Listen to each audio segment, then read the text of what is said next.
Matthew 27. Early in the morning, all the chief priests and the elders of the people made their plans how to have Jesus executed. So they bound him, led him away, and handed him over to Pilate the governor. When Judas, who had betrayed him, saw that Jesus was condemned, he was seized with remorse and returned the 30 pieces of silver to the chief priests and the elders. "I have sinned," he said, "for I have betrayed innocent blood." "What is that to us?" they replied. "That's your responsibility." So Judas threw the money into the temple and left. Then he went away and hanged himself. The chief priests picked up the coins and said, "It is against the law to put this into the treasury, since it is blood money." So they decided to use the money to buy the potter's field as a burial place for foreigners. That is why it has been called the Field of Blood to this day. Then what was spoken by Jeremiah the prophet was fulfilled. They took the 30 pieces of silver, the price set on him by the people of Israel, and they used them to buy the potter's field, as the Lord commanded me. Meanwhile Jesus stood before the governor, and the governor asked him, "Are you the king of the Jews?" "You have said so," Jesus replied. When he was accused by the chief priests and the elders, he gave no answer. Then Pilate asked him, "Don't you hear the testimony they are bringing against you?" But Jesus made no reply, not even to a single charge, to the great amazement of the governor.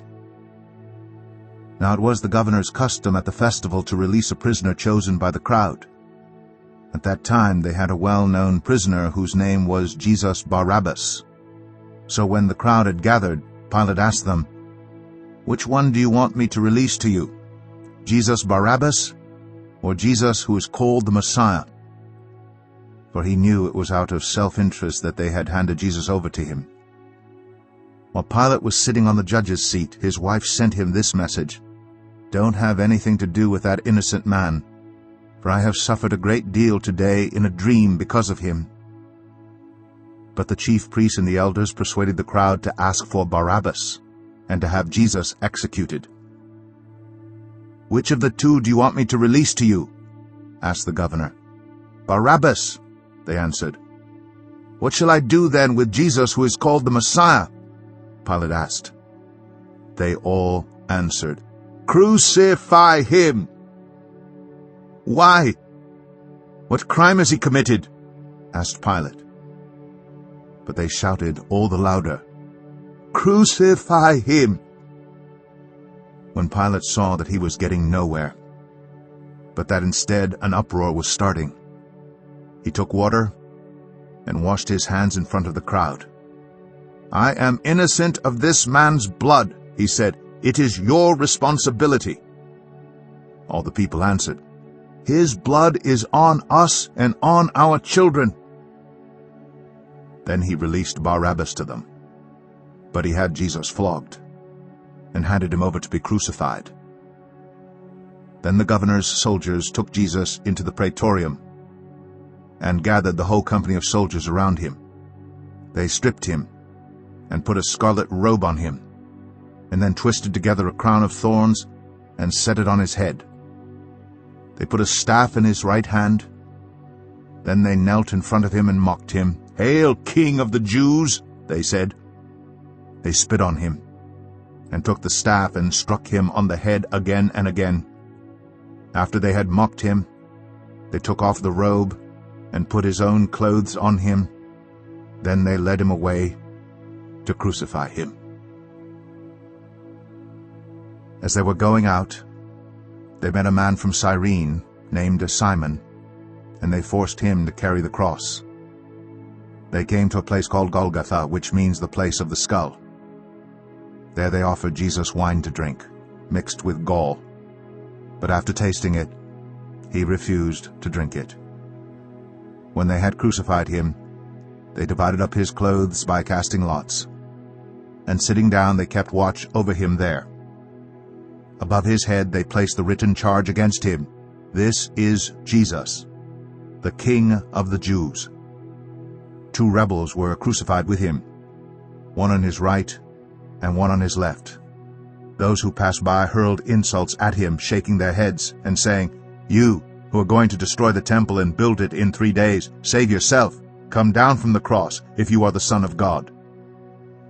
In the same way, the chief priests, the teachers of the law, and the elders mocked him. "He saved others," they said, "but he can't save himself. He's the King of Israel. Let him come down now from the cross, and we will believe in him. He trusts in God. Let God rescue him now if he wants him, for he said, 'I am the Son of God.'" In the same way, the rebels who were crucified with him also heaped insults on him. From noon until 3 in the afternoon, darkness came over all the land.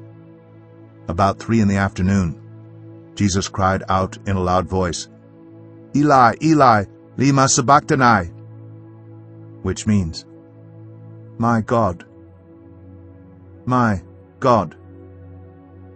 why have you forsaken me?" When some of those standing there heard this, they said, "He's calling Elijah." Immediately one of them ran and got a sponge. He filled it with wine vinegar, put it on a staff, and offered it to Jesus to drink. The rest said, "Now leave him alone. Let's see if Elijah comes to save him."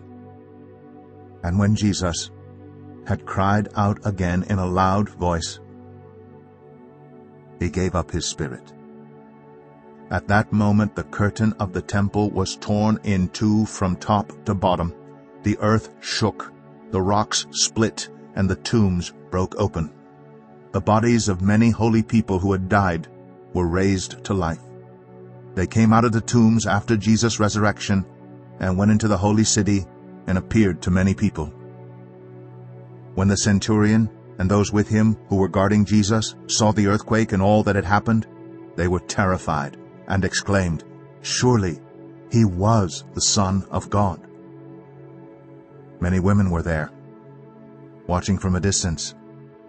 They had followed Jesus from Galilee to care for his needs. Among them were Mary Magdalene, Mary the mother of James and Joseph, and the mother of Zebedee's sons.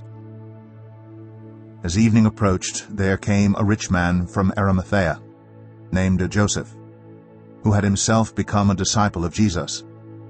Going to Pilate, he asked for Jesus' body, and Pilate ordered that it be given to him. Joseph took the body, wrapped it in a clean linen cloth, and placed it in his own new tomb that he had cut out of the rock. He rolled a big stone in front of the entrance to the tomb and went away. Mary Magdalene and the other Mary were sitting there opposite the tomb. The next day, the one after Preparation Day, the chief priests and the Pharisees went to Pilate. "Sir," they said, "we remember that while he was still alive, that deceiver said, 'After 3 days I will rise again.' So give the order for the tomb to be made secure until the 3rd day. Otherwise his disciples may come and steal the body and tell the people that he has been raised from the dead. This last deception will be worse than the first." "Take a guard," Pilate answered. "Go make the tomb as secure as you know how." So they went and made the tomb secure by putting a seal on the stone and posting the guard.